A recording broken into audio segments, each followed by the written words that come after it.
You're interrupting my recording. And I'm thinking that. 5 things that I've learned by shooting my first YouTube video. Number 1, it's weird. So weird. This is probably the most unnatural thing I have ever done in my life. I don't know how YouTubers do this for a living. This is just weird. It's unnatural and awkward. They say it gets easier the more you do it, but I'm only on video 1, so it's gonna be super, super awkward, but it is what it is. Number 2, you need a camera. You can use your phone and upload it straight to YouTube, and that's fine. But I like to go all in. I have a problem, don't I? When I do a new project, and I do have some camera equipment from a previous photography business that I had, so I'm gonna go ahead and use that. My main camera is a Nikon D5300, and I've never used the video function for it, so I had to learn how to do that. There's all kinds of YouTube channels to show you how to do that. What I like about it is that I can control a lot of the settings, which I can't really on my phone. I also have a GoPro Hero 8, but I'm not very familiar with it, so I'm not really going to use that as much. I might use it in the future, but I really have a lot. There's a big learning curve with that. Number 3, lights. You can use natural lighting, but the problem with natural lighting is you can only shoot in the daytime. If you want to shoot at night, you're going to have to use external light. These don't have to be fancy or expensive. I used to do school photography, so I have some strobe lights. The problem with strobe lights is they only fire when you hit the shutter button, so for videography, they're no good because you need a light that stays on the entire time. Luckily, I was able to borrow the key light that I'm using, which is a very, very cheap one, and eventually I'm gonna have to buy my own, but that's not a problem for today. The next thing you need are fill lights. Fill lights fill in the shadows left by the key light. I have 2 fill lights. I bought them from Amazon. They were pretty cheap. They came with desk stands that clamp to your desk. And I have one right here that's pointed at this side, so when the key light hits from this side, it fills in the shadows on this side. And then the other one is off to that side, and it's pointed at the background just to kind of light it up overall. After that, you can get some background lights. Background lights are just extra, and they just kind of fill in the background. You can see I have that blue one right there, and then I have another one of those blue ones over to that direction, and it's just pointed this way, and that's what's giving the blue light. I have one more light that's behind me, you can't see it, and it's pointed at the wall. And what that is just a little magnifier with a light on it with a gooseneck, and I just pointed it at the wall.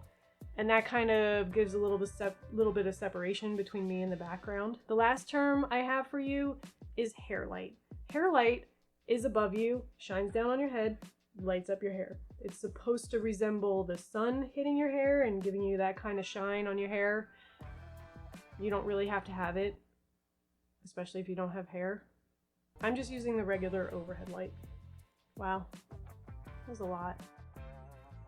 Number 4, sound. The camera has a built-in mic, but it's terrible and it's too far away to pick up my voice well. Can you hear me now? Can you hear me now? So to fix that, you have to get an external mic. I got an external mic from Amazon for like 40 bucks, and it works. It's not great, but it's good enough for now. Mics can get really expensive. I saw a YouTuber once mention a budget mic that he uses, and I looked it up and it was $400. I don't know about you, my budget's not $400, my budget's $40. Then I had to figure out that if you attach the mic to the desk, you can't touch the desk, otherwise the mic picks it up and it sounds like a bomb going off. Luckily, I have a bunch of tripods left over from my photography business, so I put the mic on a tripod, on an arm, pointed at my face. I did have to buy an extension cord to go from the mic, which is up here, over to the camera, which is over there.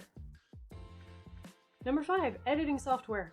Now that you've got your camera, and your lights, and your sound, and you've actually managed to record something, you're gonna have to plug it back in and edit it. If you're just using your phone, you can probably just edit it right in your phone and send it to YouTube, and that's fine. But if you want to add special graphics and sounds,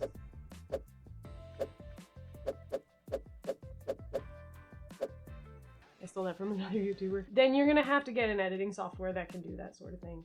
Luckily, there is a free one, and it's called DaVinci Resolve, and it's completely free. It'll do everything that you've seen in my video, and probably more.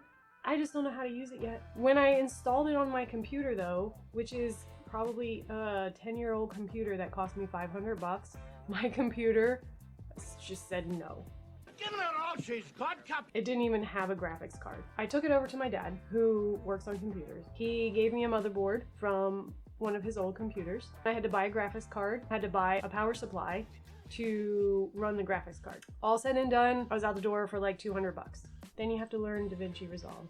Let me tell you, this program is a lot. There's a lot going on.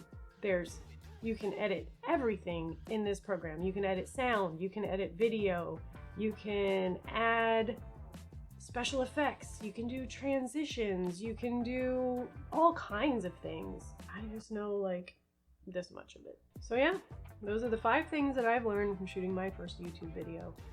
I hope that they've helped you, or at least maybe prepared you.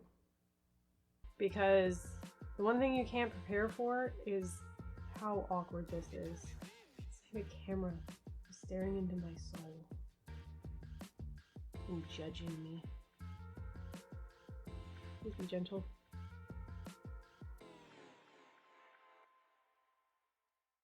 You know what else? I'm wearing my pajamas.